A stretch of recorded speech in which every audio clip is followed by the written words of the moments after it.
Novel Truths. Written by Lobotomy. Read by Arashi. It wasn't as if Kaede had never won a competition before. Her mother had a dedicated shelf in her kitchen back home, lined end to end with trophies, and although she adored the proud smiles on her parents' faces whenever she would bring one home, the metallic statues meant little to Kaede in and all of themselves. She would have continued to play, even if the world had come to an end. Another sour note rang out, just as Amami entered the room, as if some unforeseen audience were meant to find his arrival ironic.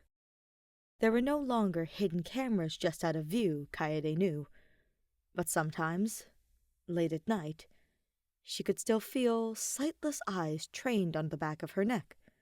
"It sounds like you're improving already," Amami said, setting down the tea tray on top of the piano. His tone was devoid of irony, and Kaede was certain that if she had taken up even hula dancing or riding in circles on a unicycle, her boyfriend would have been equally impressed. She could do no wrong, despite having done so much on her path to becoming one of the final two survivors. Kaede Akamatsu didn't feel very much like a winner after emerging from the rubble months prior. If you say so." Kaede got up from the bench, taking a cup of tea into her hands, and moving to the couch, where she dropped with a heavy sigh, amber liquid sloshing precariously upward. Amami joined her, a comforting arm draped over her shoulders, where the weight of leading the group had once rested so heavily. Closing her eyes and melting into his side, Kaede asked, "Tell me about one of those places you've been." Amami snorted softly.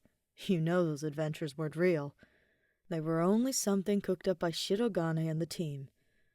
And even then, they screwed up.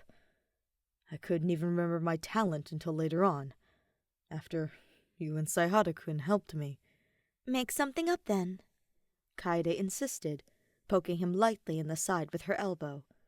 Although Amami's travels had been as fictitious as Kaede's mastery on the piano, they both tried their best with what they had. At least Amami's sisters had proven to be real, unlike Shinguji's. "All right." Amami leaned his head back, the brown stains of age and water damage spotting the ceiling. A good deal of the prize money had gone towards the piano and lessons. Formed a map in his mind as he spoke. "When all the fuss over the show dies down, we'll go to Europe and catch an opera in Paris. We'll laugh afterwards, because your music is so much better. Then we'll go skiing in the Alps, and I'll fall down in the snow and catch a cold. You'll scold me, of course, but it'll all be okay, though, because everything will be real." Kaede nodded, head buried in his side. "We'll make our own truths now."